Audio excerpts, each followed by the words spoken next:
નમસ્કાર દર્શક મિત્રો, હું છું કવન. સ્વાગત છે તમારું ઉત્તર ગુજરાતની લોકપ્રિય ચેનલ ડીકે ન્યૂઝ ટુડેમાં. આજે મિત્રો આપણે દેખી રહ્યા છીએ કે કોરોનાની મહામારીથી સમગ્ર દેશને પણ સમગ્ર વિશ્વ હાહાકાર મચાવી રહ્યો છે.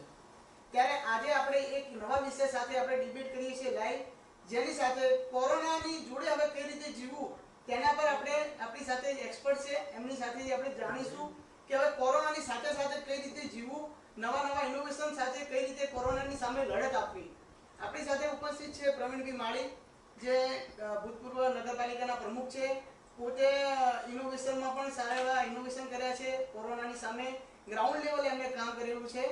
તેમની જોડે ઉપસ્થિત છે આપણે અબ્દુલ નાયર, જે પાટણ કોલેજમાં લો પ્રોફેસર તરીકે કામ કરી રહ્યા છે અને શિક્ષણ જગતમાં બહુ સારું નામ ધરાવે છે અને શિક્ષણ જગતમાં સારી એવી ખ્યાતનામ સિદ્ધિઓ પણ એમને હાંસલ કરી છે. તેમની બાજુમાં આપણી જોડે ઉપસ્થિત છે આશુતોષભાઈ દવે. તેમને પણ સંગીત કલાકાર છે, પોતાને કલા પ્રેમી છે. તેની સાથે સમાજ સાથે એકદમ જોડાયેલા અને ગ્રાઉન્ડ લેવલે કામ કરતા માણસ છે.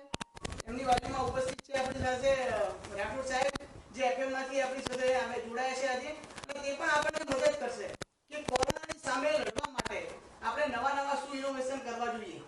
તો પ્રવીણભાઈ, આપણે શરૂ કરીશું કે તમે કોરોના વાયરસ આવ્યો છે ત્યારથી તમે ગ્રાઉન્ડ લેવલે ફરી રહ્યા છો. ગ્રાઉન્ડ લેવલે તમે શું સમસ્યાઓ જોઈ છે અને તમે શું અનુભવો કર્યા છે તે આજે અમારા દર્શક મિત્રોને જરા જણાવો. મિત્રો, આજ તો એક સારો અવસર એવો આવ્યો છે કે ભારતભરની અંદર કોઈ ઇનોવેશન ઉપર ડિબેટ થતી હોય તો લગભગ આ પહેલી ડિબેટ છે. એ ફરિયાદો દરેક જણ કરતા હોય, દરેક ન્યૂઝ ચેનલો કમ્પ્લેન જે આવી રહી છે એ સરકાર સુધી પહોંચાડવાનો પ્રયાસ કરતા હોય, પણ આના સાથે કેવી રીતે જીવવું એના ઉપર ઇનોવેશન ઉપર આજે પહેલી ડિબેટ થઈ રહી છે. ગ્રાસ રૂટ લેવલ ઉપર ખૂબ મોટી ઇફેક્ટો આવી રહી છે કે ભાઈ આ તકલીફો પડી રહી છે, એનું આ સોલ્યુશન આવી રહ્યું છે. જેમ કે સોશિયલ ડિસ્ટન્સ એ સૌથી મહત્વનું પાસું છે કોવિડ-19 માટે. તો એનું એક ઇનોવેશન આવ્યું કે ભાઈ બજારની અંદર આવશ્યક ચીજ વસ્તુ લેવા જાઓ તો એક કુંડાળાનો જે પ્રયોગ થયો એ પાટણથી પહેલો થયો અને એ દેશભરની અંદર પ્રચલિત થયો અને ખૂબ સારી રીતે અમલમાં લોકો મૂક્યો. બીજું જેમ માસ્કનું આવ્યું તો માસ્ક પણ લોકો ફરજિયાત પહેરતા થયા. પછી માસ્કની કદાચ અવેલેબિલિટી ના હોય તો જેમ નરેન્દ્રભાઈ કીધું કે ગમછા રાખવું જોઈએ, તો ગમછા રાખીને પણ લોકો ચલાવે છે. હેન્ડ સેનિટાઈઝરની વાત આવી તો મોટા પ્રમાણની અંદર હેન્ડ સેનિટાઈઝર બનવા માંડ્યા, લોકો યુઝ કરવા માંડ્યા, દુકાનોની આગળ લાગવા માંડ્યા, ફૂટ પેડલથી પણ ચાલવા માંડ્યા. એમ હવે એ તો લોકડાઉનના પીરિયડમાં થયું, પણ હવે મોટી ચેલેન્જીસ એ છે કે આવા મોટા પ્રમાણમાં લોકો નીકળે તો સોશિયલ ડિસ્ટન્સ કેવી રીતે જાળવવું, ગીચતા પણ એટલી જ છે.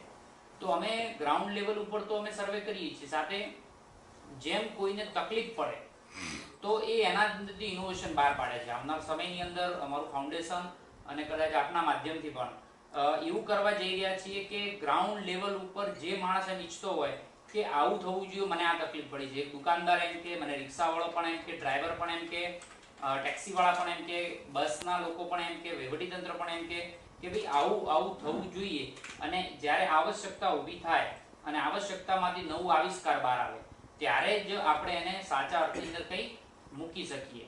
એટલે આપણે ઇનોવેશન ઉપર તો આગળ વાત કરીએ છીએ, પણ આ એક બેઝિક માહિતી જે હતી આપણે શેર કરી છે. એ જ ગુજરાત સરકાર દ્વારા પણ હાલ સરકાર દ્વારા જે નવી મુહિમ ચલાવવામાં આવી છે કે હું પણ કોરોના વોરિયર્સ, એટલે કે દરેક જણાએ હવે કોરોના વોરિયર્સ તરીકે, પહેલા તો આપણે એવું વિચારતા હતા કે ચલો ડોક્ટર છે તો આપણે ડોક્ટરને સપોર્ટ લઈશું, પોલીસ કર્મચારી છે, ધીમે પત્રકારોને લીધા.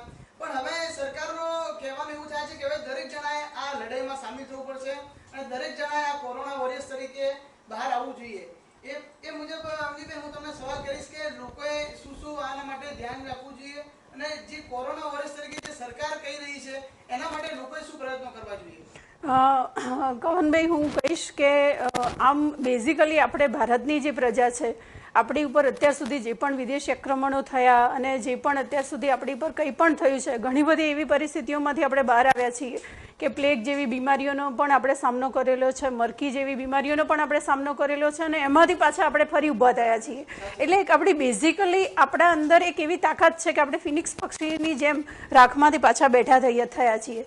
તો ભારત દેશના લોકોની એક ક્વોલિટીઝ છે કે એ લોકોની અંદર ફરીથી સર્જનાત્મક શક્તિઓ છે અને આપણે આપણી સામે જ્યારે આ પરિસ્થિતિ અત્યારે ઊભી થઈ છે, જે કોરોના વાયરસની, અને આપણે બધા જે વોરિયર્સ તરીકે હાલમાં ઊભા થયા છીએ, હું ચોક્કસપણે એવું માનું છું કે એમાં જ્યારે આપણે પોતાથી જ શરૂઆત થશે, જે હાલ આપણે વાત કરી એમ કે કોરોના વોરિયર્સ આપણે પોતે જ છીએ, તો શરૂઆત આપણાથી જ થશે. આપણે જ એની સાથે રહી અને જીવતા અને એને અપનાવી અને એ વાયરસની સાથે જીવવાનું છે. આજે આપણે એની જ ઉપર વાત કરવાની છે. અને હું તો એવું ચોક્કસ કહું છું કે જ્યારે ઘરની બહાર નીકળીએ છીએ ત્યારે આપણી સાથે એક હેબિટ જોડાઈ જવી જોઈએ. જેમ કે સવારે આપણે સૂર્ય ઉગે છે તો એને જળ ચડાવીએ છીએ, એવી જ રીતે સવારે ઘરની બહાર નીકળતા, આપણા કામ માટે નીકળતા આપણે આપણી સાથે માસ્ક અને સેનિટાઈઝર હોવું આવશ્યક છે. તો આવી નાની નાની જે બાબતો છે, જે સરકારે અથવા જે પણ આપણા વૈજ્ઞાનિકો આપણને સૂચનો કર્યા છે, એને આપણે સાથે લઈને ચાલીશું તો ચોક્કસ આપણે આ જંગમાં 100% જીતીશું, મને વિશ્વાસ છે. સાચી વાત છે બેન. જેમ તમે વાત કરી એમ ભૂતકાળમાં પ્લેગ છે, મલેરિયા છે, ડેન્ગ્યુ છે, જેવા ચિકનગુનિયા જેવા બી ખાસા જીવલેણ રોગ આવી ચૂક્યા છે. એમાં મલેરિયામાં તો લગભગ નોબેલ જે પુરસ્કાર આવે છે એમાંથી 14 જેટલા પુરસ્કાર તો મેલેરિયામાં જે મેડિકલ સાયન્સના અંદર જે પ્રસિદ્ધિ છે એમાં 14 જેટલા નોબેલ તો મેલેરિયા રોગે અપાયા છે. તો આપણે જો આ રીતે ઇનોવેશન આ કોરોનાની સામે લડવા જઈશું ત્યારે કંઈક ને કંઈક નવા ઇનોવેશન કરીશું, મેડિકલ લેવલે હોય કે સમાજ લેવલે હોય કે કોઈ બી લેવલે, તો આમાં એક નવી સિદ્ધિ પણ હાંસલ કરી શકીશું. અને આ રીતે જ આપણે કોરોના વોરિયર્સ તરીકે પણ શાયદ આપણું પેઢી બહાર આવી શકે છે અને સારું કામ કરી શકે તેમ છે. તમે બેન ગ્રાઉન્ડ લેવલે આ કામ કર્યું છે, તમે ફર્યા છો લોકડાઉન દરમિયાન, તમને એમાં શું લોકોને કહેવા માટે લાગે છે કે શું ધ્યાન રાખવું જોઈએ વધારે? કવનભાઈ, આમ તો જનરલી જે પબ્લિક એજ્યુકેટેડ છે, જે શિક્ષિત છે, એમને જનરલી આપણે કહેવાની જરૂર નથી રહેતી. પણ જ્યાં અમુક જગ્યાએ છે, અમે ઘણીવાર એવું પણ જોયું છે ગ્રામ્ય સ્તરે કે ત્યાં હજી અવેરનેસની જરૂર છે. હજી એ લોકોને એવી કદાચ ખબર નથી અથવા એ લોકો હજી એવું માને છે કે આની સ્થિતિ એટલી ગંભીર થવાની નથી અથવા છે નહીં. તો જે ટોળા અથવા જે ભેગા થઈને બેસવાની જે વૃત્તિ છે, આપણે બધા સામાજિક પ્રાણીઓ છે, માનવ સમૂહ છે, બધા ભેગા રહેવા ટેવાયેલા છે. એટલે એ ટેવ હજી આપણને ભૂલતા વાર લાગશે. જે સોશિયલ ડિસ્ટન્સની, હું એને ફિઝિકલ ડિસ્ટન્સ કહીશ કે સોશિયલ ડિસ્ટન્સ કરતાં એ શબ્દ વધારે યોગ્ય રહેશે કે આપણે ફિઝિકલ ડિસ્ટન્સ જે મેન્ટેન કરવાનું છે, તો એ આપણે હજી એને ટેવમાં લાવતા હજી થોડોક સમય લાગશે. એટલે જે ગ્રામ્ય સ્તરના અથવા જે અનએજ્યુકેટેડ લોકો છે, લોકડાઉન ખુલી છે એટલે લોકો એવું સમજી રહ્યા છે કે કોરોના વાયરસ હવે જતો રહ્યો છે. સાથે જતો રહ્યો છે, પણ એના માટે આપણે થોડી ટેવ પાડવી પડશે. જી. સોશિયલ ડિસ્ટન્સિંગ જેમ તમે વાત કરી એમ માસ્કનું થોડું સાવચેતી રાખીને પહેરીને બહાર નીકળવું પડશે. એવા બધા ફેક્ટર્સનું ધ્યાન રાખીશું ત્યારે જ આ કોરોના વાયરસ સામે આપણે લડી શકીશું. અને જે સરકાર કહી રહી છે કે જાતે જ કોરોના વાયરસ પણ કોરોના વોરિયર્સ તરીકે હું જ્યારે લડતમાં સામેલ થઉં છું ત્યારે આપણે બધી ચોક્કસ બધી વાતો છે તેને ધ્યાનમાં રાખવી પડશે. આપણી સાથે બીજા આશુતોષ બી ઉપસ્થિત છે. તમે પણ સંગીત ક્ષેત્રે જોડાયેલા છો. કલા દ્વારા લોકોને કઈ રીતે સાવચેતી રાખવી કે સદુપયોગ કઈ રીતે કરવા, વોરિયર્સ બનીને થોડી અમારા દર્શકોને માર્ગદર્શન આપો તમે. નમસ્કાર ગગનભાઈ. આમાં એવું છે કે કલા ક્ષેત્રની અંદર અત્યારે આપણે સોશિયલ મીડિયામાં પણ જોઈએ છીએ કે બધા મોટા મોટા કલાકારો, અમિતાભ બચ્ચન હોય કે અક્ષય કુમાર હોય અથવા એ બધા જે ગુજરાતના પણ આપણા ગાયકો છે, કીર્તિદાન ગઢવી ને બધા, તો એ બધા પણ અત્યારે કોઈને કોઈ ગીત રજૂ કરી અને બધી જ પબ્લિકને જાગૃત કરી રહ્યા છે કે તમે સોશિયલ ડિસ્ટન્સ રાખો. અને સાથે સાથે આ જે કોરોના જે છે એ કોઈ 5 દિવસ, 15 દિવસ કે 2 મહિનાની વાત નથી. કદાચ હજી 2-4 મહિના સુધી આ કોરોના રહેશે. તો આ વ્યવસ્થામાં કલાકારોનું મુખ્ય કામ છે કે લોકોનું મનોબળને જાગૃત રાખવાનું. કારણ કે ઘણા સમયથી બધા લોકો 2 મહિનાથી ઘરની અંદર હતા એટલે ઘણાને માનસિક પણ તકલીફ પડી હશે થોડી ઘણી, જે લોકો ટેવાયેલા નથી ઘરમાં. તો એવા સમયે કલાકારોનું શું કામ છે? તો એમને જાગતા રાખવાનું. એટલે એક નાની સરખી ગીત છે એની બિલ્ડિંગ મનોરંજન પૂરું પાડી શકે પણ લોકોને લોકડાઉનમાં સારું એવું કરે છે. જેમ કે સિરિયલો પણ એ પ્રકારની કલાના માધ્યમથી સરકારે રામાયણ, મહાભારત સિરિયલ આપ્યા. એટલે એ પણ એનો ભાગ જ હતો કે માનસિક રીતે લોકો સજ્જ થાય. અને કલાનું કામ મુખ્ય એ જ છે કે માનસિક રીતે વ્યક્તિ સજ્જ થાય. અને સાથે સાથે જે બેને અને પ્રવીણભાઈએ વાત કરી છે એ પ્રમાણે તો આપણે ધ્યાન રાખવું જ પડશે. એટલે એક લીટી ગઈશું કે આટલી ધીરજ રાખી હવે થોડા દિવસની વાર છે, આટલી ધીરજ રાખી હવે થોડા દિવસની વાર છે, હિંમત ના હારતા, અરે હિંમત ના હારતા, એટલે આપણે હિંમત હારવાની નથી ચોક્કસ. અને આ કોરોનાની સામે મજબૂતાઈથી આપણે લડવાનું છે. આપણા લાઈવ પ્રોગ્રામમાં સારા એવા દર્શકો જોડાઈ ગયા છે, તો દર્શકોને પણ હું એવું કહેવા માંગીશ કે તમારા કોઈ સુઝાવ હોય, કોઈ પ્રશ્ન હોય તો તમે અમને લાઈવમાં કહી શકો છો, કે જેના દ્વારા અમે લોકો સુધી આ તમારા પ્રશ્નો પહોંચાડી શકીશું. તમારામાં કોઈ એવો ઇનોવેશન આઈડિયા રહેલો હોય તે પણ અમારા કોમેન્ટમાં તમે જણાવી શકશો, જેનાથી અમે લોકો સુધી આ અમારા માધ્યમથી તમારી આ વાત લોકો સુધી પહોંચાડી શકીશું. આપણી જોડે રાઠોડ સાહેબ ઉપસ્થિત છે. અભિજીતભાઈ, નમસ્કાર, બીકરી સ્ટુડિયોમાં સ્વાગત છે તમારું. નમસ્કાર કવનભાઈ. તમે ગ્રાઉન્ડ લેવલે ફરતા હો છો, સમાજ સેવક તરીકે કામ કરો છો. તમે લોકડાઉન દરમિયાન શું શું અનુભવો કર્યા અને શું શું સાવચેતી હવેના જે સમય છે જેમાં કોરોના વોરિયર્સ તરીકે આપણે જાતે જ લડવાનું છે, તો એના માટે શું શું લોકોએ ધ્યાન રાખવું જોઈએ તેના થોડું માર્ગદર્શન આપો. કવનભાઈ, સૌથી પહેલે તો મહત્વની વાત એ છે કે આટલા લાંબુ લોકડાઉન પત્યા પછી હવે બધાની પાસે બધી ઇન્ફોર્મેશન છે. કેવી રીતે એને યુટિલાઇઝ કરવી ને એના રસ્તા પણ આપીએ છીએ. પણ આપણે જેમ અગાઉ મહાનુભાવે કહ્યું ને એ પ્રમાણે એમને જુદી જુદી વસ્તુઓને પોતાની રીતે અલગ અલગ ઢાળવાની હોય છે. આપણે કહી દીધું કે માસ્ક બધાને આપી દઈએ અને માસ્ક પહેરો, પણ માસ્કને લગતી પણ કેટલીક સમસ્યાઓ થતી હોય છે અને બધા એમની રીતે એ અલગ અલગ રસ્તાઓને કંઈક નવા ઇનોવેશન દ્વારા સ્વીકારે છે. આ સમયે આપણા જેવી જે બીકે ન્યૂઝ જેવી ચેનલો દ્વારા, આવા કાર્યક્રમ દ્વારા સૌથી પહેલા તો આ એક સરાહનીય પગલું છે કે આપણે નવા રસ્તા અને પ્રજાને હવે કેવી રીતે એમની સાથે જીવી શકાય અને કેટલાકે શોધ્યું છે એ પહોંચાડવાનો પ્રયાસ કરીશું. એવા જ એક રસ્તાની વાત છે કે માસ્ક છે. અત્યાર સુધી આપણે ઘણા બધા પ્રયોગો જોયા કે ગમછા છે, માસ્કની અંદર કેટલાક નવા N95 ને આ બધું જ આવે. પણ બાળકો જ્યારે બેઠા છે અને એમને આ વસ્તુ કહેવામાં આવી કે હવે આપણે લોકડાઉન ખુલ્યું છે, ક્યારેક કેટલીક વસ્તુ માટે આસપાસમાં એ થોડો આંટો મારવા નીકળે ને માસ્ક પહેરાવી, ત્યારે એમની પાસે ઘણા બધા પ્રશ્નો હોય અને માસ્ક પહેરે એ ગુંગળામણ થાય. અને એ સાથે સાથે કિશોરો સાથે પણ એવું થતું હોય છે કે ભાઈ ફેશન સેન્સની અંદર અમે કેવી રીતે આને ઇનોવેટિવ્સમાં લઈએ. કેટલાક મિત્રોએ અદ્ભુત પ્રયાસો કર્યા. કેટલાક લોકો બટન, ક્લિપ આ બધાનો ઉપયોગ કરી ચશ્મા સાથે કામ ઉપર એમ કે ખોટો અત્યાચાર ન થાય તો કેવી રીતે લઈ જવું, માસ્ક પહેરવું. ડ્રોઈંગ આર્ટિસ્ટ હતા, બાળકો હતા, મહિલાઓ હતા, એમને પોતાના ભરતગુંથણનો પણ એ માસ્ક ઉપર ઉપયોગ કર્યો. આ બધા જ ઇનોવેશન્સ હવે આપણા જેવા માધ્યમ દ્વારા, રેડિયો અને આપની આ ચેનલ દ્વારા જો લોકો સુધી આવા કાર્યક્રમ થકી પહોંચે તો એ પણ અને આપણે સરળતાથી એને પોતાનું અંગ બનાવીને સ્વીકારી શકીશું. ધોતીમાંથી જીન્સ પર આવ્યા છીએ, ખુલ્લા મોંથી અને વિવિધ પ્રકારની બિયર્ડ ને દાઢીથી હવે માસ્ક સાથે પણ જીવી શકીએ એવા રસ્તા મળવાના છે. જ્યાં સુધી મુશ્કેલી છે ત્યાં સુધી માણસ હંમેશા આ વ્યવસ્થા કરી શકે. એટલે સૌથી મહત્વની વાત છે કે આ કાર્યક્રમ થકી જો આવા ઇનોવેશન લોકો સુધી પહોંચે તો એ પણ આ દુનિયાની અંદર સૌથી મોટું અને શ્રેષ્ઠ કાર્ય થશે. કારણ કે હું તમારી પાસે આવીશ અને વાત કરીશ કે જો આપણે ઇનોવેશન થોડા તો આપણે જોયા છે, જેમાં ડીસાનું પણ આવે છે કે પેડલથી આપણે જે સેનિટાઈઝરનું મશીન બનાવડાવ્યું છે, ટર્નરનું છે, જેમ પાટણથી આપણે કુંડાળાની શરૂઆત થઈ છે. તો આવા નવા ઇનોવેશન માટે તમારો કોઈ એવો આઈડિયા હોય કે જેનાથી નવું કંઈક કરીને અને આ યુદ્ધની સામે આપણે લડી શકીએ? કારણ કે હવે કોરોનામાં એવું છે કે હવે ઘરે રહીને કોઈ મતલબ નથી, કારણ કે અર્થતંત્રને પણ ધ્યાનમાં રાખીને ગુજરાત સરકારે બધી છૂટછાટો આપી છે. તો હવે આપણે રોજે કોરોના સાથે જીવવાની ટેવ પાડવાની જ છે, બરોબર? તો એના માટે કંઈક એવું નવું ઇનોવેશન તમારા મગજમાં હોય તો તમે જરા જણાવો. ખૂબ સારી વાત કરી કવનભાઈએ. જેમ કે હું પોતે અત્યારે જે એક ઇનોવેશન મારી હાથમાં છે, આપણે હાથ જોડ્યા છે તો એક હાથમાં ગ્લવ્સ છે અને એક હાથમાં નથી એમ. તો એના માટેનું એક સામાન્ય ઇનોવેશન છે કે યુઝ યોર લેફ્ટ હેન્ડ.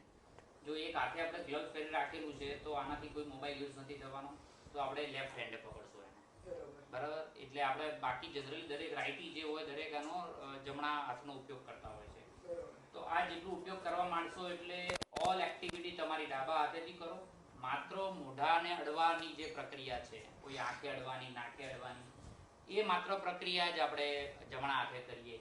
એટલે આના માટેનું નાનું ઇનોવેશન છે, કારણ કે તમામ રોગ જે આવી રહ્યા છે એ વાયરસ, કોઈ પણ જાતનો વાયરસ હોય એ હાથથી લઈ નાકના કાન, નાક, મોઢા અને આંખથી અંદર જતો હોય છે. તો એક આ નાનું ઇનોવેશન છે. હ્યુમન સેનિટાઈઝર જે ટનલ બનાવી છે એ ગુજરાતની અંદર પહેલી આપણે અહીંયા બનાવી હતી, જે ડિસઇન્ફેક્ટ કરવાનું કામ કરતી હતી. એવું પેડલ છે. તો એવા એક બે ઇનોવેશન પણ આપણે આવનાર સમયમાં કરવા જઈ રહ્યા છીએ કે એ ઇઝી ટુ યુઝ હોય. જેમ કે રિક્ષા છે, તો રિક્ષાની અંદર આપણે એવું કરવા માંગીએ છીએ કે અત્યારે જે લોકડાઉનમાં છૂટ આપી છે કે એક ડ્રાઈવર અને બે પેસેન્જર તો વચ્ચે આપણે ટ્રાન્સપરન્ટ પ્લાસ્ટિક લગાવી રહ્યા છીએ, બરાબર. એનું વચ્ચે હું આજકાલમાં શેર પણ કરવાનું છું, બનાવીને એક મોડેલ પણ આપવાના છીએ. તો વચ્ચે એક પાર્ટેશન આવી જાય તો ઓટોમેટિકલી સોશિયલ ડિસ્ટન્સ થઈ જશે. એવી જ રીતે કારની અંદર પણ છે કે બંને પાર્ટેશનમાં આવી જાય કે ભાઈ ડ્રાઈવર અને પાછળ જે પેસેન્જર બેઠા છે એ બંને પાર્ટેશન થઈ જાય. તો એવા નાના નાના ઇનોવેશન છે એ સમાજ જીવનની અંદર પરિવર્તન લાવતા હોય. ખાસ કરીને હું વાત કરું કે બીજા વિશ્વ યુદ્ધ થયું ત્યારે એક કલેક્ટર હતા મિસ્ટર કામજાવ કરીને. તો એને એ સમયે એવો વિચાર આવ્યો હતો કે ભાઈ મહામારી ના ફેલાય એના માટે માસ્ક પહેરવું જોઈએ. આજથી કેટલા વર્ષો બીજું વિશ્વ યુદ્ધ 1939 ની આજુબાજુ થયું હતું. તો એ સમય માસ્ક અને સોશિયલ ડિસ્ટન્સ જાળવવા માટે મિસ્ટર કામચારો કલેક્ટર હતા, એને એક ઇનોવેશન લાવ્યું કે છત્રીનો યુઝ કરો, અમ્બ્રેલા. ઠીક છે. તો એ અમ્બ્રેલા લઈ નીકળે તો જે પોતાનો ઘેરાવો હોય અને બીજો માણસ પણ જો છત્રી લઈ નીકળે તો એનો પણ એટલો ઘેરાવો હોય તો ઓટોમેટિક સોશિયલ ડિસ્ટન્સ ઓટોમેટિક આવી જતું હોય. અને એ પદ્ધતિ આજ દિન સુધી ત્યાં જાપાનની અંદર ચાલી આવી છે. તો કદાચ આવનારા સમયની અંદર આપણે પણ છત્રી, આપણો હીટ વેવ જે કહીએ તો ગરમી પ્રદેશ આપણા ભારતની અંદર ઘણો બધો પ્રદેશ છે એવા, તો છત્રી પણ કદાચ એવી સોશિયલ ડિસ્ટન્સની સારામાં સારી કામ કરે કે ભાઈ છત્રી પણ યુઝ કરો અને સોશિયલ ડિસ્ટન્સ ઓટોમેટિક જળવાઈ જશે. જે દુકાને જઈ રહ્યા છો તો એ દુકાને પણ કદાચ આપણે એવી જ જગ્યા પ્રિફર કરીએ કે ભાઈ જ્યાં સેનિટાઈઝરની વ્યવસ્થા હોય છે, સોશિયલ ડિસ્ટન્સ જાળવવા માટે આગળ હમણાં લોકો ચેનનો ઉપયોગ કરે છે, તો ઓટોમેટિક એનો સોશિયલ ડિસ્ટન્સ રાખતા હોય. એનાથી પણ મહત્વની વાત, જ્યાં બલ્કમાં લોકો આવે છે ત્યાં સિંગલ વિન્ડો સિસ્ટમનો પણ ઉપયોગ થવો જોઈએ. સિંગલ વિન્ડો સિસ્ટમથી દરેક જગ્યા એક જ ડિપાર્ટમેન્ટ, સમજે કે નગરપાલિકા છે તો ત્યાં ડિપાર્ટમેન્ટ 16 જાતના છે, એટલે દરેક જગ્યા ત્યાં જતા હોય પોતાની કાગળ રૂટીન લઈએ તો એક માણસ જો કોરોના પેશન્ટ હોય તો 16 જગ્યા જે પોતાનું સંક્રમણ ફેલાવે. એની જગ્યા સિંગલ વિન્ડો સિસ્ટમ હોય તો માણસ એક જ જગ્યા જશે અને ત્યાંથી રિટર્ન આવી જશે. તો સિંગલ વિન્ડો સિસ્ટમ પણ એક જાતનું ઇનોવેશન છે. ટોકન સિસ્ટમ પણ આપવામાં આવે એ પણ ઇનોવેશન છે, જે કોર્પોરેટ જગતની અંદર રેસ્ટોરન્ટની અંદર આ ચાલી રહ્યું છે. એ સામાન્ય લોકો સુધી પહોંચે બહુ જરૂરી છે. અમનીબેન, તમે શિક્ષણ ક્ષેત્રમાંથી આવી રહ્યા છો. આ લોકડાઉન દરમિયાન સારા એવા વિદ્યાર્થીઓનું શિક્ષણ બી અટક્યું છે ને એમ કહેવા જઈએ થોડું પાછળ પણ ગયું છે. તો એના માટે શિક્ષણ ક્ષેત્રે સરકારે કે લોકોએ શું પગલાં ભરવા જોઈએ? તેમાં શિક્ષણ ક્ષેત્રે હવે પાછું લાઈન પર જે શિક્ષણ ક્ષેત્ર લાવવા માટે હવેના કાર્યક્રમો આગળના શું હોવા જોઈએ? હા કવનભાઈ, હું એવું કહીશ કે એજ્યુકેશનની અંદર હાલમાં જે પરિસ્થિતિ છે, જે છેલ્લા 4 મહિનાથી લોકડાઉનના કારણે અમારા વિદ્યાર્થીઓ અમારી સુધી નથી પહોંચી શક્યા અથવા અમે એમને કંઈક જે આપવાનું છે નથી આપી શક્યા, તો આપણી પાસે એક સોશિયલ મીડિયા અને અત્યારે ટેકનોલોજીનો યુગ છે. તો હું એવું માનું છું કે ટેકનોલોજીના માધ્યમથી આપણે ઈ વર્ગ ચલાવી શકીએ. એટલે એના ભાગરૂપે મેં હમણાં જ એક ફેસબુક લાઈવ ઉપર મેં મારા બધા લેક્ચર્સ પણ અપલોડ કરેલા છે. તેમજ અખિલ ભારતીય વિદ્યાર્થી પરિષદે પણ મને તક આપી હતી, તો એના દ્વારા મેં પણ મારા વિચારો મૂકેલા છે. તો આપણે આવા વિવિધ માધ્યમો, જે ટેકનોલોજી જેની સાથે આપણે કામ કરી શકીએ એમ છીએ, તો ડિસ્ટન્સ પણ જળવાશે અને વિદ્યાર્થીઓને માર્ગદર્શન પણ મળી રહેશે. બીજું કે જે એક્ઝામની વાત આવે છે, પરીક્ષાની વાત આવે છે, તો ઘણા બધા વિદ્યાર્થીઓ મને પૂછતા હોય છે કે પરીક્ષા એમના માટે બહુ મોટી કારકિર્દીનો એક બહુ મોટો પ્રશ્ન અત્યારે હાલ લટકતી તલવાર જેવો છે. તો હું એવું માનું છું કે ઓનલાઈન એક્ઝામ થવી જોઈએ. જો માસ પ્રમોશન આપવામાં આવશે તો કદાચ જે વિદ્યાર્થીઓ ફાઇનલ યરના છે એમના માટે એમની જે મેરિટ જે એમનું છે એને અસર થઈ શકે. તો વિદ્યાર્થીઓને પણ મારા આપના ચેનલ મારફતે એક એવી અપીલ છે કે માસ પ્રમોશનની ઈચ્છા ન રાખે અને ઓનલાઈન એક્ઝામ માટે પ્રિપેર રહે. હવે ઘણીવાર કવનભાઈ એ પણ પ્રશ્નો આવે છે, હું સેનેટ છું એટલે મને પ્રશ્નો વિદ્યાર્થીઓ પૂછતા હોય છે કે બેન અમે એવા અંતરિયાળ વિસ્તારમાં રહીએ છીએ, અમારી પાસે એવી ટેકનોલોજી નથી, અમારી પાસે એવા એન્ડ્રોઈડ ફોન નથી. કદાચ જો સરકાર આ ઓનલાઈન પરીક્ષા લેશે જી તો એ કેટલા મહદઅંશે સક્સેસ જશે, કારણ કે આપણે જો નાના ગામડાઓમાંથી જે જી વિદ્યાર્થીઓ જી તેમાં મોટાભાગના વિદ્યાર્થીઓ ટેકનોલોજીનો હજી એમના ત્યાં અભાવ નથી. હા જી, જો સરકાર પછી ઓનલાઈન પરીક્ષા લેશે તો આવા વિદ્યાર્થીઓનો શું પ્રશ્ન થશે? જી, એ પ્રશ્ન અમારી સામે આવી ગયો છે અને એની પણ અમારે ચર્ચા યુનિવર્સિટીમાં થઈ ગઈ છે.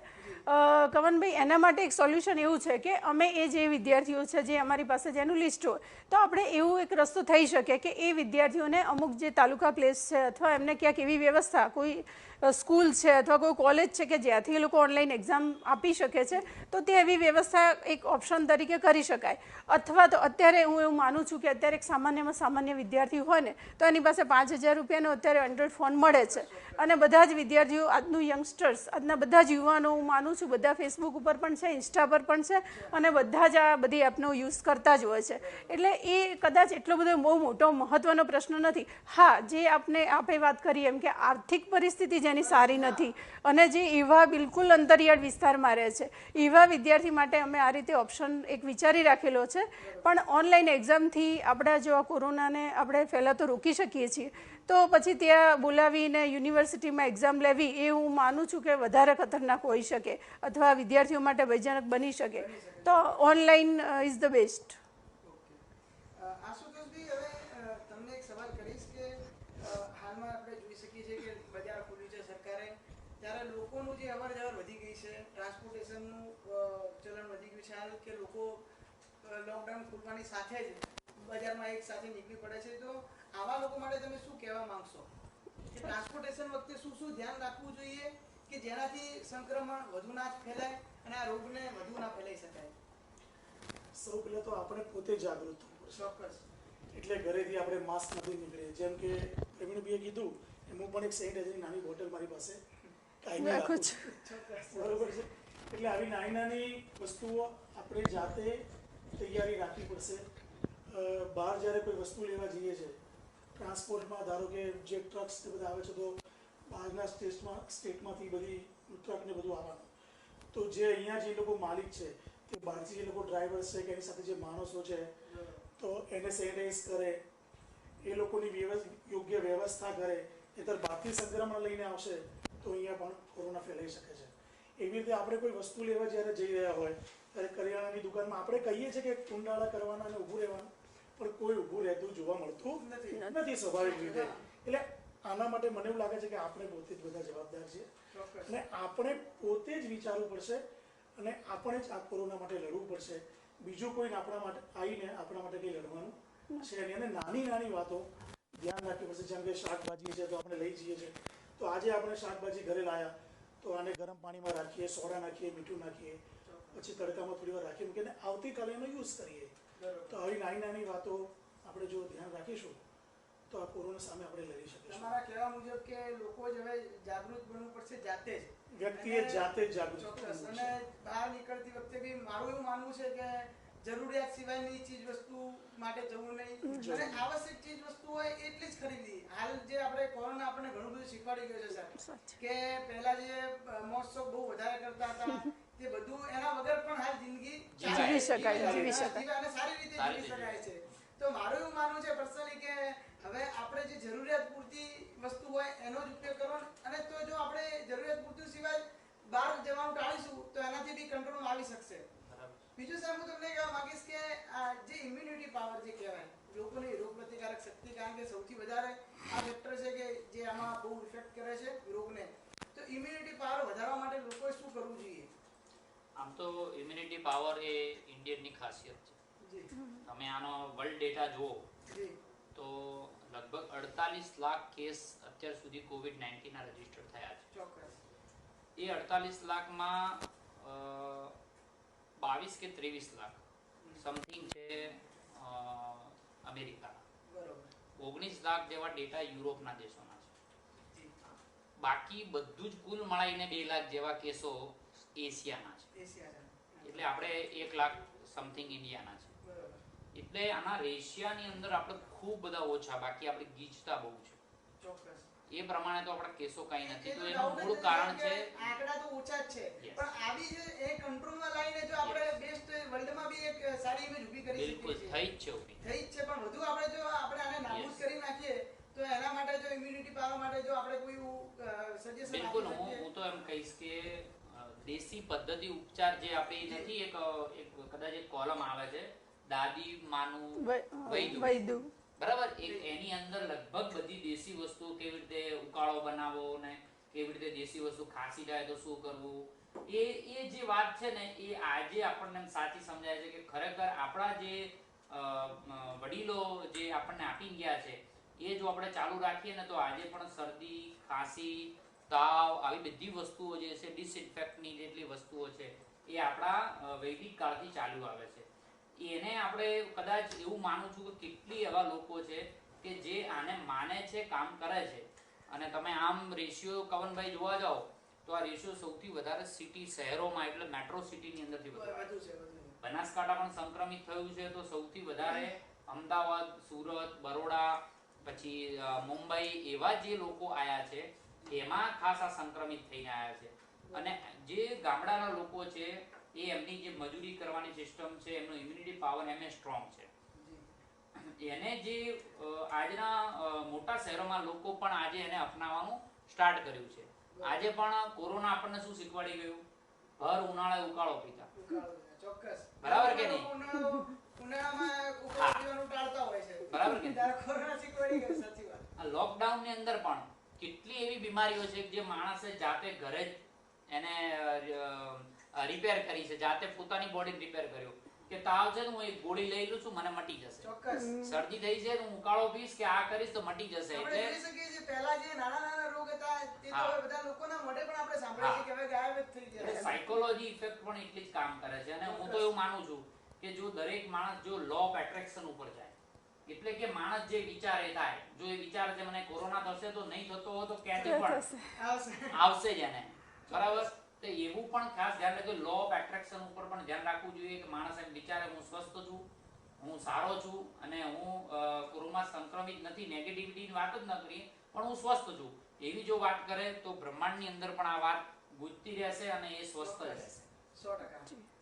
હું બીજી વાત કરવા માંગીશ કે કોરોનાનો ડર લોકોમાંથી હવે જેમ સાહેબે વાત કરી કે મેન્ટલી ઇફેક્ટેડ અસર કરતું હોય છે, પરિબળ છે. તમારી વાત સાચી છે સાહેબ. કે તો એના માટે હવે કોરોનાથી ડર્યા વગર લોકો સફળ જીવન માટે હવે રોજિંદા જીવનમાં આ તો કોરોના સાથે જીવવાનું જ છે આપણે, તો એના માટે લોકોએ મેન્ટલી શું ધ્યાન રાખવું જોઈએ અને તમારા મતે અનુભવે શું કરવું જોઈએ? હવે સૌથી મહત્વની વાત કવનભાઈ હોય ને તો એ છે કે આપણી પાસે જે ઓલરેડી ઇનોવેશન્સ આપણા રિચ્યુઅલ્સમાં અને આપણા કલ્ચર્સમાં છે ને એને રિવાઇવ કરવાની જરૂર છે. એમાં બે ભાગ આવે, મેન્ટલી અને ફિઝિકલી બંને કરી શકો છો.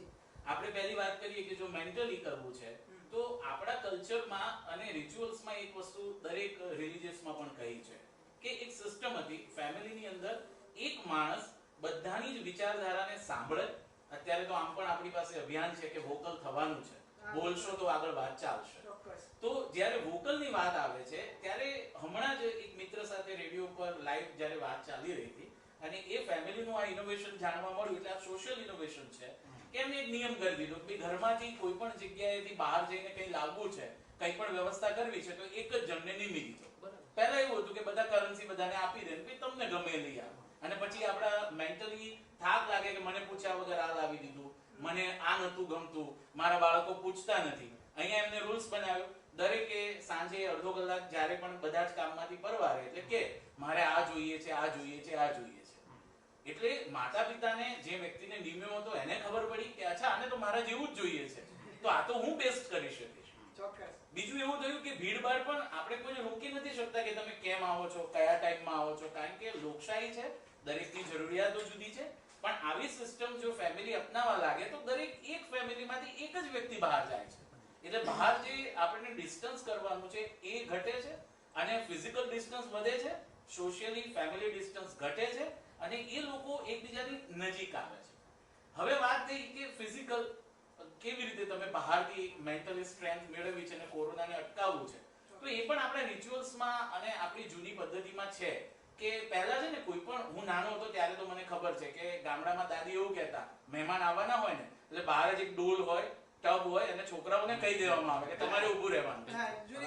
આ ઇનોવેશન છે અને એને હવે રિવાઇવ કરવાનું છે કે ઘરની બહાર એક સામાન્ય ડોલ હોય, પાણી ટબ અને એક સાબુદાની હોય અને બાળક ફરજિયાત ઊભું રહે, એને પણ કલ્ચર વિશે ખબર પડે. આવે એને પહેલા એના પગ પર પાણી રેડી દઈએ એટલે એને સન્માન મળે છે. અહીંયા અછૂત આવી કોઈ વ્યવસ્થા થતી નથી, લોકોને ગમે છે, ખુશ થઈ જાય છે અને આપણામાં જે સેફટી થઈ ગઈ કે હવે બહારથી કોરોના અહીંયા તો અટકી ગયો, એને સાબુ આપો, ધોવડાવો, રૂમાલ આપો.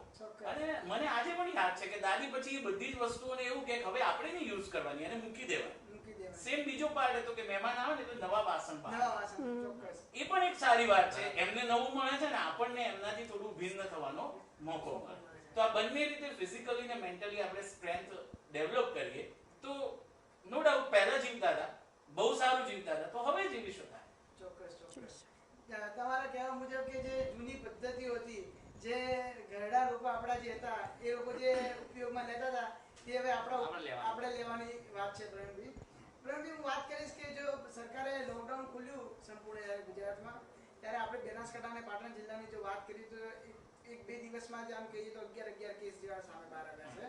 તો લોકોનું ક્યાંક ને ક્યાંક આમાં કંઈક એમની ભૂલ દેખાતી હોય એવું તમને શું લાગી રહ્યું છે?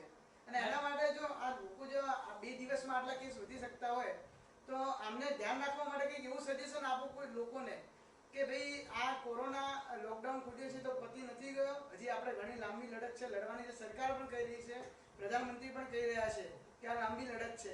ત્યારે લોકો જે આ અવેરનેસ નથી લાવતા તેમના માટે બે શબ્દો કહો કે તે અવેરનેસ લાવે અને આ રોગને વધુ અટકાવે, બચાવી શકીએ આપણે. પહેલા તો કવનભાઈ જે હમણાં જે કેસ આયા રિસેન્ટલી એ લગભગ વડગામ તાલુકાના એ કોઈ સંક્રમિત નથી થયેલા, એની કોઈ ટ્રાવેલ હિસ્ટ્રી નથી, એ લોકલ ટ્રાન્સમિશન ના છે એટલે અને લગભગ બધા સગર્ભા બહેનો છે અને એક કેસ ડીસાનો છે, એ 9 માસની બાળકી છે, ગુંજનબેન નિલેશભાઈ બાળક. તો એ કોઈ સંક્રમિત થવા ક્યાંય ગયા નથી. પણ આવા કેસીસ આવવાના ચાન્સ છે કે આપણી આજુબાજુમાં પણ કોરોના બરાબર ને?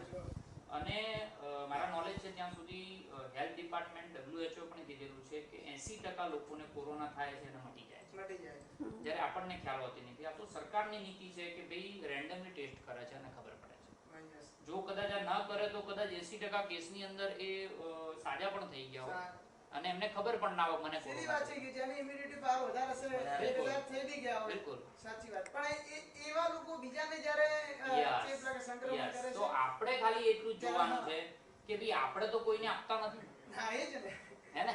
એટલે એ બહુ મહત્વની વાત છે કે આપણે કોઈને કોરોના ના આપીએ એના માટે શું કરી શકીએ. આપણે બહાર ના જઈએ, આપણને એમ લાગે હું સ્વસ્થ છું. હું એક દાખલો આપીશ તમને કે ઓસ્ટ્રિયા દેશનો એક બારટેન્ડર હતો, એની ટ્રાવેલ હિસ્ટ્રી ઇટલીથી હતી. તો એ વ્યક્તિ લગભગ ડિસેમ્બર અને જાન્યુઆરીના વચ્ચે એની ટ્રાવેલ હિસ્ટ્રી હતી. આયા પછી એને હોમ ક્વોરન્ટાઇન લેવાનું હતું પણ નતો રહ્યો, ધંધા ઉપર ધ્યાન રાખ્યું એને. તો કવનભાઈ એવું થયું કે એક જ વ્યક્તિએ 528 લોકોને સંક્રમિત કર્યા. એ સુપર સ્પ્રેડર બન્યો. ત્યારે વ્યાખ્યા જ પહેલી વાર આવી સુપર સ્પ્રેડર, બરાબર? અને જ્યારે કે એ વ્યક્તિને કોઈ જ જાતના લક્ષણો નહોતા, બરાબર? તો એ 528 કેટલા લોકો નતા? એટલે હવેના જે પોઝિટિવ કેસ આવે છે તેમાં પણ એ જ છે, લક્ષણો પ્રમાણમાં દેખાતા નથી. બિલકુલ. પણ આમાં સર એવું થઈ શકે કે જે લક્ષણ નથી દેખાતા પણ એ જો ઓછી ઇમ્યુનિટી પાવર વાળાને જો સંક્રમણ આપી જાય બિલકુલ, તો એવા લોકોનો તો જીવ ચોક્કસ જોખમાં છે. એટલા માટે ધ્યાન આપવાનું કીધું છે સોશિયલ ડિસ્ટન્સ. જી હા. અને આપણે આજે ઇનોવેશન ઉપર ચર્ચા કરી રહ્યા છીએ, આના માધ્યમ દ્વારા જે લોકો જોઈ રહ્યા લાઈવના માધ્યમ દ્વારા, એ લોકોને પણ જરૂરી છે કે નાનામાં નાનો વ્યક્તિ પણ ઇનોવેટર્સ બની શકે છે. બરાબર? એ પણ એમ કહી દે છે કે ભાઈ મારી જોડે આ આઈડિયા છે, જો એ આઈડિયા આપશે તો એને આઈડિયાને પણ આપણે પેટન્ટ કરશું અને એ આઈડિયા સમાજ જીવનની અંદર મુકાય, પરિવર્તન થાય, એ બહુ જરૂરી છે. હાજી, જેમ હવે આગળ વાત કરી કે મેલેરિયા તો મેડિકલ સાયન્સમાં 14 જિલ્લા નોબેલ પુરસ્કાર અપાઈ ગયો, તો એમ લોકોએ પણ હવે જાતે ને જાતે કંઈક શોધીને પોતાની રીતે ઇનોવેશન કરે. આપણો જે કાર્યક્રમ છે તેનો મુખ્ય હેતુ જ એ છે કે હવેનું કોરોના સાથે જીવવાની સાથે સાથે ઇનોવેશન લાવવું પડશે, કંઈક નવું. આ કારણ કે કોરોના સામે લડવા માટેનો એક જ ઉપાય રહ્યો છે હવે. બરાબર છે. તો એના માટે કંઈક લોકોએ બી નવું એમની રીતે ટ્રાય કરવો જ જોઈએ. આપણા માધ્યમથી પણ હું લોકોને એવું કહેવા માંગીશ કે તમારી અંદર કોઈ પણ સ્કિલ રહેલી હોય જેનાથી કોરોના વાયરસની સામે લડી શકવાનું, એમાં મદદરૂપ થઈ શકતું હોય તો ચોક્કસ તમે આ અમારા માધ્યમ સુધી પહોંચાડીશું તો અમે પણ તમને મદદરૂપ થઈશું અને અમારા માધ્યમ દ્વારા તમારા આ ઇનોવેશનને હાઇલાઇટ કરી શકીશું તમને, અને સરકારના લોકોને પણ આ આઈડિયા મદદરૂપ થઈ શકે તેમ છે. હું એક વાત કરીશ કવનભાઈ કે આવું કોઈ ઇનોવેશન હોય તો નેશનલ કક્ષાએ લઈ જવાની જવાબદારી અમે લઈએ છીએ. NIF થ્રુ, સૃષ્ટિ થ્રુ, કે ભાઈ એનો ઇનોવેશન પેટર્ન થાય, એનો ઇનોવેશન સમાજ જીવનમાં પરિવર્તન આવે, એવી પણ અમે જવાબદારી લઈએ છીએ. બરાબર? જેથી કરીને સમાજ જીવનને પરિવર્તન આવે. અને માણસનું એવું કામ છે કે ભાઈ માણસ એકબીજાને મદદ નહીં કરે ક્યારે. બીજી ખાસ વાત કવનભાઈ કે જે વાત રહી કોરોના સાથે જીવવાની, તો એક ખાસ વાત છે કે જે સામાજિક મેળાવડાઓ થાય છે, જેમ કે લગ્નોની અંદર લગભગ એકબીજાની હોડ તો લાગી જ હોય છે કે આ ભાઈએ 2000 લોકોને બોલાવ્યા, 4000 લોકોને બોલાવ્યા, આવું ચાલ્યું જ હોય. સરકારે એના પર પ્રતિબંધ મૂકી બિલકુલ. પણ આમાં પણ એક બહુ મોટો ટર્નિંગ પોઈન્ટ છે. આજે ગઈકાલે એક અમારી કોમ્યુનિટી માટે જ એક મોત થયું હતું. તો એને એના પરિવારમાં જે ખર્ચો થવાનો હતો એ બચી ગયો. તો એને એવું નક્કી કર્યું કે હું આ પૈસા આટલી શિક્ષણ સંસ્થાઓમાં આપું છું. ચોક્કસ આનો સદુપયોગ ચોક્કસ Yes. થશે સાહેબ. Yes. જે પહેલા લોકો જે લગ્નના અંદર જે Yes. ફાલતુ તો ખર્ચા મોતમાં પણ એટલા જ ખર્ચા થઈ રહ્યા છે, લગ્નમાં પણ એટલા જ ખર્ચા થઈ રહ્યા છે, સમાજમાં દેખાદેખીના પણ એટલા જ શોખ ખર્ચા થઈ કરતા રહ્યા પણ હું સર તમને એક વાત કહેવા માંગીશ કે અમુક સમાજમાં જે રીતિ રિવાજ થઈ ગયેલા હતા તે શોખની વસ્તુ તો ઠીક જ છે, પણ અમુક એવા વર્ગના પણ લોકો હોય છે કે જે એને એફોર્ડ નથી કરી નથી કરી શકતા. જેમ તો છતાં બી તેવા દેખાડવું પડે. રીતિ રિવાજના કારણે તે લોકોને કરવા પડતા હોય છે. તો મારા ખ્યાલથી જે આ ટેવ પડી છે હવે ફ્યુચરમાં પણ જો આ રીતે આપણે ચાલીશું તો તેવા લોકો માટે પણ આ મદદ એક વસ્તુ જાણીને પણ હમણાં આનંદ થયો. છેલ્લે હમણાં જે ગવર્મેન્ટમાંથી જે લોકો પરમિશન લઈ લગ્ન કર્યા લગ્ન કર્યા હા. 20 માણસો લઈને 20 હા. જાનૈયાના તરફથી 20 વર કન્યા પક્ષના તરફથી. તો એટલું સારું ઘણા બધા લોકોનો અનુભવ આવ્યો કે આજથી 50 વર્ષ પહેલા જી જે લગ્ન થતા હોય ને કે ઘરના કુટુંબના લોકો બેન ને દીકરીઓને હોય એ પ્રમાણેના લગ્ન થયા છે. અને સાચી રીતે અમે કે આનંદ મેળવ્યો. નહીં તો કે લગ્નની અંદર કે ભાઈ આ મહેમાન નથી આવ્યો, આ નથી સચવાયું, પેલું નથી સચવાયું. આપણા સોશિયલ મીડિયામાં પણ એક જોક સ્પર્ધા જોયા છે કે લગનમાં હાલ જેટલાની સરકાર પરમિશન આપે છે એટલા તો કે અમારા ઘરમાં રિસેપ્શન બેઠા હોય છે. એટલે એક રીતે આ સોશિયલ મીડિયામાં પણ આ સારો ટ્રેન્ડ ચાલી રહ્યો છે કે લોકો આવી વાતો પણ કરી રહ્યા છે. આ બી સમાજ જીવન પરિવર્તન આવનારા સમયમાં આની બહુ મોટી ચોક્કસ. ઇફેક્ટ આવવાની છે. હું પણ એ જ કહેવા માંગુ છું કે જો આ રિવાજ આ સિસ્ટમ જો આગળ ચાલી રહે તો ઘણી મદદરૂપ થઈ શકે તેમ છે. જેમ લોકો લગ્નના ખર્ચા જે બચે છે જેમ પીએમ કેર ફંડ્સમાં કે સીએમ કેર ફંડ્સમાં આપે છે તો ક્યાંક ને ક્યાંક આ રૂપિયા છે એ સરકારને જોડે જઈને પાછા પબ્લિક જોડે જ વપરાવાના છે. તો આ રીત રિવાજ થોડા આગળ ચાલે તો લોકો માટે તો ફાયદારૂપ જ છે. બીજું આશુતોષભાઈ હું તમને વાત કરીશ કે સંગીત છે કે લોકોને ફ્રેશ કરે છે, જેમ તમે કીધું એમ કે મેન્ટલી ફ્રેશ રાખે છે. સંગીત થકી તમે હવે લોકોને શું કહેવા માંગશો કે લોકો જે સંગીતના ક્ષેત્રમાં જોડાયેલા છે તેવા લોકોએ આ કોરોનાની જે લડાઈ છે તેમાં મદદરૂપ થઈ શકે તેના માટે શું કરવું જોઈએ?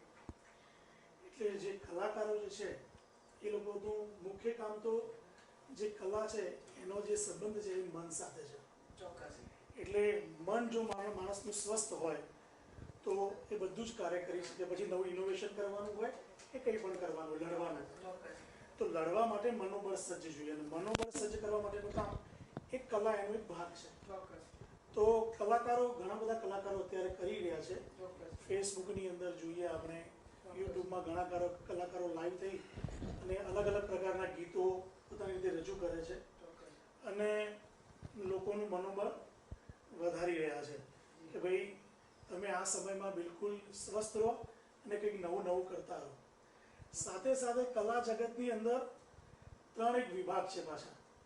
કે એક એવો વિભાગ છે કે શિક્ષણ સાથે જોડાયેલો છે. ચોક્કસ. તો એવા લોકોએ જે હવે કોરોનામાં જે કરવાનું છે, જેમ કે ભવિષ્યમાં ક્લાસ જ્યારે શરૂ થશે ત્યારે શું શું ધ્યાન મહિના 2 મહિના પછી જી. તો એ વખતે એમને એમના ઇન્સ્ટ્રુમેન્ટને સેનિટાઈઝ કરવા પડશે કે વ્યવસ્થિત રાખવા પડશે. ચોક્કસ. જ્યાં મ્યુઝિક ક્લાસ ચાલે છે ત્યાં, ચોક્કસ. અથવા તો હવે સંગીતના જે મોટા ફંક્શન હતા કે ધારો કે 1000 2000 માણસ હશે તો એ તો કદાચ હમણાં તો શક્ય નહીં બને.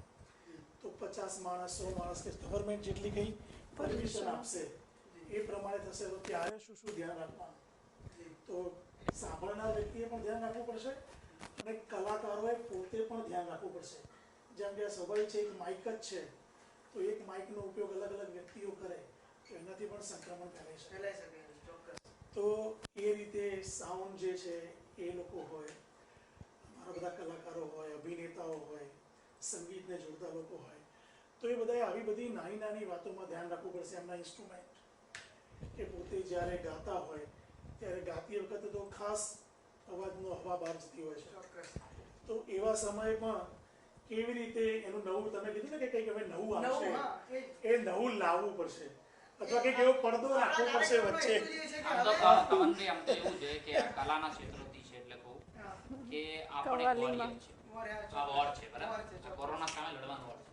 આવું કહેવાય કે તલવાર યુદ્ધ જીતી શકે ચોક્કસ. પણ કળા છે ને એ યુદ્ધ છેડી શકે. બરાબર. એટલે આ સૂરોના રાગે આ યુદ્ધને જીતવા માટે આ છેડવાનું લોકોની અંદર કલા જાગૃત કરવાનું, લોકોની અંદરથી જાગૃત કરવાનું કામ એને કળા બહુ સારી રીતે. ચોક્કસ. અમે જેમ આ લોકડાઉન દરમિયાન અમે પણ એક બિકિની સ્ટુડે ચેનલ એક નવી મુહિમ ઉઠાવી હતી કે લોકડાઉનમાં બનો ફેમસ. એમાં અમને બહુ સારો રિસ્પોન્સ મળે લોકોને, ને લોકોએ પણ જે કહેવાય ને કે અંદર અમુક જણા અંદર ટેલેન્ટ હોય પણ એને ક્યાંક દર્શાવવા માટે એમને કદાચ મોકો ના મળે, કાસ્ટ રીઝન મળી હોય અને ક્યાંક એ લોકો શરમાતા હોય છે. તો લોકડાઉન દરમિયાન અમને ખબર છે કે ઘરે જ રહેવાનું છે, તો હવે તો મોબાઈલનો ટ્રેન્ડ છે એટલે મોબાઈલમાં અમને બહુ સારા એવા લોકોએ ટિકટોકના અને વિડીયો ઉતારી મોકલ્યા, અમે એ લોકોને ફેમસ પણ કર્યા ક્યાંક ને ક્યાંક. એટલે આ રીતે જો કલા દ્વારા પણ સદુપયોગ આ લોકડાઉન નાનો થઈ શકે છે. ચોક્કસ. બીજું હું તમને પણ એક વાત કરવા માંગીશ કે હમણાં જ આપણે ડીસામાં એક બનાવ બન્યો હતો જે લોકોના ધ્યાનમાં છે જ, કે જે છોકરો ડોક્ટરના ટ્રીટમેન્ટ ના મળવાના કારણે એનું મૃત્યુ થઈ ગયું છે. તો ક્યાંક ને ક્યાંક ડોક્ટરોના અંદર પણ આવી એક નાનકડી ભૂલો રહી ગયેલી હોય જેના કારણે કોકને મોટી સજા મળતી હોય, એવું તમને શું લાગે છે આ બાબતે? એમાં બહુ બે વાત કહીશ કે એક તો સ્ટાર્ટિંગના પિરિયડની અંદર લગભગ સરકારે જ એવું કીધું હતું કે ખાનગી દવાખાના ઓપીડી ઇમરજન્સી સેવા નથી ચલાવવાની. પછી વાત આવી કે ચલાવવાની. તમારી વાત સાચી છે. જેમ કે સરકાર અમુક વાતો કન્ફ્યુઝન વાળી જ કરતી હોય, જેમ કે એ સમય કદાચ જરૂરત નહીં પડી, પછી લોકડાઉન વધ્યું એટલે સરકારને એમ લાગ્યું કે ભાઈ લોકો હેરાન થઈ રહ્યા છે, કારણ કે આ ફર્સ્ટ ટાઈમ હતું દરેક માટે, ફર્સ્ટ ટાઈમ. હા ચોક્કસ. બરાબર. જેટલા ડોક્ટરને કદાચ એમની પીપી કીટ એ સમય કદાચ આવી પણ નથી. જ્યારે સ્ટાર્ટિંગમાં લડત આવી ત્યારે હું તો કહું સરકારીમાં પણ નથી આવી પીપી. પછી ધીમે ધીમે આપણે પીપી કે કોઈએ વિદેશોમાંથી મંગાવી છે, કોઈએ અહીંયા લોકલ એનું ઉત્પાદન કર્યું છે. તો દરેકની અંદર એક ડર હતો, એમ ડોક્ટરના અંદર પણ ડર છે, સરકારીમાં પણ ડર છે. બરાબર. એટલે એને COVID-19 હોસ્પિટલ અલગ બનાવી પડી. ચોક્કસ. બરાબર. એટલે ચોક્કસપણે કે જો આમાં અંદર કોઈની પણ જવાબદારી બને તો એ એક્શન લેવાનું કલેક્ટર શ્રીએ કીધેલું છે કે ભાઈ આમાં કોઈની જવાબદારી બનતી હશે તમે એને એકેડેમિક એક્ટ હેઠળ અને કાયદેસરની કાર્યવાહી કરશું. પણ ડિમોટિવ પણ ના થવો જોઈએ આપણો કોરોના વાયરસ. એટલે કે ડોક્ટર પણ સરકારી હોય કે પ્રાઇવેટ હોય કોઈ પણ, કારણ કે જ્યારે કંઈ આફત આવે ત્યારે આપણે ડોક્ટર જોડે જઈએ છીએ કે ભાઈ બચાવો મને. પણ કોઈ એકના લીધે અથવા કોઈ લૂઝ પોઈન્ટ રહી ગયો છે તો તપાસનો વિષય, પણ લૂઝ પોઈન્ટના લીધે બીજા કોઈ ડિમોટિવ પણ ના થવા જોઈએ. એ પણ જવાબદારી આપણા સૌ સમાજની. વાત કરી સાહેબ કે પીપી જે કહેવાય છે ડોક્ટર્સને, તો સાહેબ આ પીપીડી કીટ જે છે એની સામે માસ્ક કેટલું એની સામે લડત આપી શકે? આપણે તો લોકો તો બધા પીપી કીટ પહેરી શકવાના નથી. ના, બિલકુલ નહીં. તો તેની સામે સાહેબ આ માસ્ક અને જે હાલ સરકારે N95 જે ડેરી પર 65 રૂપિયાનું, પણ સર આજે લોકો પાસે ધંધા જ નથી, લોકોને પૈસાની પણ એટલી કમી છે, અમુક લોકોના ધંધા 2 મહિનાથી બંધ છે. સાહેબ એ લોકો માસ્ક માટે શું કરશે? સૌથી પહેલી એક વાત કે માસ્ક તમારે ત્યાંથી જ લેવા અથવા N95 ના લેવા એવો કોઈ રૂલ્સ નથી. તમે સાદું કપડું, ગમછો ગમે તે પહેરી શકો, રૂમાલ પણ રાખી શકો. તો એ સરકારે છૂટ આપી દીધી છે. બરાબર. અને હું માનું છું કે માસ્કની કોઈ કમી અત્યારે મને દેખાતી નથી કોઈ જગ્યા ઉપર. પણ આ તો એક બેઝિકલી આજે પણ તમે બજારમાં નીકળો સવારે તો તમને એમ લાગશે કે કોઈ માણસ માસ્ક વગર નથી, અને જાહેરનામું પણ છે. હવે વાત એ છે કે ભાઈ હવે પબ્લિક જે આવરો આવી રહ્યો છે, અહીં સમજો કે ડીસાની વાત કરીએ આપણે તો ડીસામાં મોર ધેન 1 લાખ લોકો તો નવા આવે છે. બરોબર. જે ગ્રામ્ય વિસ્તારમાંથી અહીંયા આવે છે રોજે રોજની ખરીદી. આ મોટું હબ છે, બિઝનેસ હબ છે. યસ. તો એને જાળવવા માટે શું કરવું છે? હું તો એક ઘણા વેપારી મિત્રોને પણ વાત કરી છે કે ધીમે ધીમે આપણું માર્કેટ પણ હાઈવે તરફ શિફ્ટ કરો. ચોક્કસ. આજે સૌથી વધારે પ્રોબ્લેમ છે એ બજારનો વિસ્તારનો છે. કેમ કે નજીક 6 ફૂટની દુકાનો હોય, 6 ફૂટ ડિસ્ટન્સ કેવી રીતે રહે ત્યાં? ચોક્કસ. એટલે એ પણ બહુ મહત્વની વાત છે એમ કે વ્યવસ્થાઓ જે નહીં હોય તો તમે કેવી રીતે જાળવી શકશો?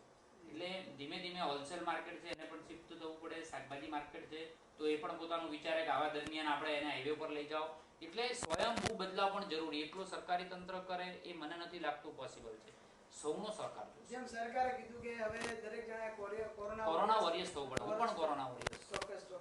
પણ અમુક જ્યારે સરકારની કોઈ સહાયની કે એવી જો જાહેરાત પણ થતી હોય છે તેમાં પણ સરકાર ક્યાંક ને ક્યાંક કન્ફ્યુઝન રાખતી હોય છે. જેમ કે આપણે અનાજની વિતરણની વાત કરીએ તો કે દરેક કાર્ડ ધારકોને અનાજ ફ્રીમાં આપવામાં આવશે, પણ ત્યારે એવું વાત જ્યારે પછી લોકો જ્યારે અનાજ લેવા ગયા ત્યારે તેમને કંઈક નવી વાત મળી કે જેને અમુક કેટેગરીમાં આવતા NSFS ના અગ્રતા એટલે ક્યાંક ને ક્યાંક સરકાર પણ જો જાહેરાત કરવામાં કંઈક ને કંઈક કન્ફ્યુઝન રાખતી એ સમજવામાં અને મેસેજ ડિલિવરમાં અથવા સાંભળવામાં પણ પ્રશ્ન છે મને લાગે. પણ બહુ ક્લિયર વાત હતી, પણ સમજવામાં કે ભાઈ દરેક NSFA કાર્ડ જે ધારક છે, અગ્રતા ધરાવતા કુટુંબ છે, એમને અનાજ મળવાનું છે. પણ આ બધા પ્રોબ્લેમ્સ ફેસ થયા છે અને એમાંથી બહાર પણ આવ્યા છે. કદાચ ગુજરાતની અંદર મને તો એવું મેં હમણાં ડેટા લીધા છે કે 66% તો આખો જિલ્લો તો માત્ર NSFA થી બધાને અગ્રતા ધરાવતા કુટુંબમાં લીધેલા છે. એટલે 66% એ બહુ મોટી અમાઉન્ટ છે આખા જિલ્લાની. બાકીના જે લોકોના છે એમને સરકારે આપવાનો નિર્ણય કર્યો ભાઈ અમે એક ટાઈમે એમને 1 મહિનાનું અનાજ આપશું. તો માત્ર APL 1 ને પણ આપશું. એટલે APL 2 રહ્યા એની સંખ્યા બહુ ઓછી છે જે સુખી છે. એ લોકો પોતાને લેવાની પણ ના પડી. ઘણી સોસાયટી, ઘણા ગ્રામ્ય હોય, થરાદ તાલુકાનું ગામ છે લુણાવા કરીને, તો એને એવું નક્કી કર્યું કે અમે સરકારનું કોઈ પણ જાતનું અનાજ નહીં લઈએ. આજે સદ્ધર છે ને જેને જરૂરિયાત નથી લાગતી બિલકુલ એ પણ એક જાતની રાષ્ટ્ર સેવા છે કે ભાઈ મારું અનાજ બીજે ક્યાંય જતું હોય તો મને સારી વાત છે. તો આવા પણ ઇનિશિયેટિવ લોકો લેવા જોઈએ. માત્ર અનાજ તરફ લોકોએ એનો આગ્રહ રાખવો કે સૌને અનાજ મળવો જોઈએ. અને ખુશી થવાની વાત નથી. હું તો એમ કહું છું કે બધાને અનાજ સરકાર આપી દે ખુશી થવાની વાત નથી.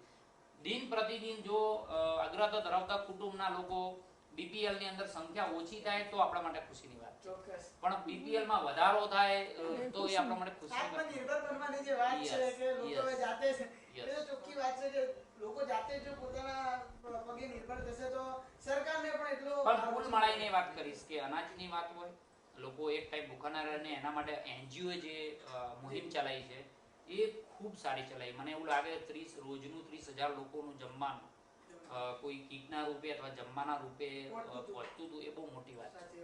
NGO ખૂબ મોટી સારી મહેનત કરી છે લોકો સુધી પહોંચવાની અંદર, એને ખૂબ સારી ચિંતા કરી છે. અને હંમેશા ગુજરાત હોય કે ભારતના દેશના લોકો પોતાનું નથી વિચારતા પણ બીજા લોકોનું વિચારે છે. એ જે ભાવના છે એ ખૂબ આપણને આગળ લઈ ગઈ છે અને આ સમય આપણને ખૂબ કામ આવી છે. ચોક્કસ. અવનીબેન, તમને હું વાત કરીશ કે આજે સરકાર કહી રહી છે કે જાતે જ કોરોના વોરિયર્સ બનો, અને આપણા પણ કાર્યક્રમનું એક મોટી છે કે ભાઈ કંઈકનું કંઈક હવે કોરોનાથી જીતવાનું છે તો એમાં નવું ઇનોવેશન લાવવું જોઈએ. શિક્ષણ ક્ષેત્રે એના માટે હવે આગળ શું પગલાં ભરવા જોઈએ સરકારને? અને શિક્ષણ ક્ષેત્રમાં તમારા મુજબ કેટલા ટાઈમ પછી રેગ્યુલર શિક્ષણ છે એ ચાલુ થઈ શકે તેમ છે? હું તો એવું માનું છું પર્સનલી કે હવે આપણે આને સાથે લઈને જ ચાલવાનું છે. એટલે હવે કેટલો સમય રાહ જોવી એ મારી દ્રષ્ટિએ યોગ્ય નથી. કેમ કે કેટલો સમય રાહ જોવા જવાથી આને સાથે લઈને જ આપણે એટલે આપણે આપણા વિદ્યાર્થીઓને હવે સમજાવવાની જરૂર છે. અમારી સાથે જે શિક્ષણ જગતના જેટલા અધ્યાપકો છે અથવા અમારી જે ટીમ છે એ બધાએ વહેલી તકે સમજી જવાની જરૂર છે કે આપણે આ કોરોના વાયરસને સાથે લઈને જીવવાનું છે. ખાલી એનું પ્રોટેક્શન કેવી રીતે કરવું એ આપણે બધા જાણીએ છીએ અને એ પ્રમાણે આપણી ગાઈડલાઈન પ્રમાણે ચાલવાનું છે. બીજી એક આપના માધ્યમથી થોડીક મારે વાત કરવી છે. મને અહીંયા જ વિચાર આવ્યો. ગૃહિણીઓ, આપણે ત્યાં સૌથી વધારે જે ઘરની અંદર જે કોરોના વોરિયર્સ એ પણ છે, બહાર તો છે જ. એટલે ઘરની અંદર જે સ્ત્રીઓ છે એમને હું એક એવો મેસેજ આપીશ કે આપણા જે ખાનપાન છે એવું કહેવાય છે કે આપણે ત્યાં ભારતમાં કોરોના સંક્રમણ ઓછું થયું છે. એટલે કે એનું પ્રમાણ જે વધવું જોઈતું હતું, જે અમેરિકા જેવા દેશોમાં જે વધારે છે એ પ્રમાણમાં ઓછું છે. એનું કારણ એ છે કે આપણી જીવનશૈલી, જેમ હાલ જ પ્રવીણભાઈએ વાત કરી કે આપણે વૈદિક કાળથી જે બધું આપણી સિસ્ટમ જ એવી છે કે આપણે બધા આયુર્વેદિક સિસ્ટમ પદ્ધતિથી જીવીએ છીએ. તો આપણે ત્યાં જે ગૃહિણીઓ છે, જે આપણે બધા જે અત્યારે હાલ જે લોકડાઉનના કારણે આપણે હમણાં થોડાક સમયથી બહારનું ખાવાનું બંધ થયું છે, ફાસ્ટ ફૂડ બંધ થયા છે અને આપણે ફરીથી પાછા ભારતીય જીવનશૈલી પદ્ધતિ પ્રમાણે જીવવા માંડ્યા છીએ. તો એ જીવનશૈલીમાં આપણે ત્યાં મસાલાઓનો વધારેમાં વધારે મેક્સિમમ ઉપયોગ થતો હતો. એટલે મરી મસાલા જેવા જે પણ આપણે ત્યાં જે આપણા ઘરની અંદર જે ઇન્ગ્રેડિયન્ટ્સ છે કે જેનાથી આપણે આ સંક્રમણને રોકી શકીએ એમ છીએ, એને વધુમાં વધુ મેક્સિમમ ગૃહિણીઓ આપણા ખોરાકમાં એપ્લાય કરે. તો હું એવું માનું છું કે એ આપણા ઘરથી જ, અને હું તો આમ પણ હું મારા વિદ્યાર્થીઓને પણ કહેતી હોઉં છું કે ચેરિટી બિગિન્સ એટ હોમ. શરૂઆત આપણાથી જ થવી જોઈએ. કેમ કે આપણે ભાષણો આપીએ કે ઘણા બધા લોકોને સમજાવીશું, એના કરતાં આપણે પોતે જ્યારે એ ફોલો કરતા હોઈએ તો લોકો પણ આપણને જોઈને ફોલો કરશે. આપણે ત્યાં જનરલી એવું છે કે આપણે જે લોકશાહી દેશમાં રહીએ છીએ તો આપણે બધા જ યાદ રાખીએ છીએ આપણા કર્તવ્ય, આપણે જેની સામે આપણને જે મળે છે અધિકારો, એ અધિકારોને બધા યાદ રાખે છે, ફરજો કોઈ નથી યાદ રાખતું. એટલે આજે એ સમય છે, આજે આપણો રાષ્ટ્ર જે સમયમાંથી, સેન્સિટિવ સમયમાંથી પસાર થઈ રહ્યો છે, તો હું દરેકને એવી વિનંતી કરું છું આના માધ્યમથી કે આપણે બધાએ આપણા કર્તવ્યોને યાદ કરવાના છે. અત્યાર સુધી આપણને આ રાષ્ટ્રએ ઘણું બધું, દેશે ઘણું બધું આપ્યું છે, સુખ સુવિધાઓ આપી છે. આપણા કર્તવ્ય અને ફરજોને યાદ રાખી અને આપણા કર્તવ્યની શરૂઆત આપણા ખુદથી થાય. આપણે પોતે કોરોના વોરિયર્સ બનીએ અને આપણે ખુદ એને એપ્લાય કરીએ આપણા રોજિંદા જીવનમાં. તો કદાચ હું માનું છું ભારત દેશ ફરીથી ઊભો થાય છે, થતો આવ્યો છે સદીઓથી, ઇતિહાસ ગવા છે અને ફરીથી આપણે ફરી પાછા બેઠા થઈશું, મને એવો ચોક્કસ વિશ્વાસ છે.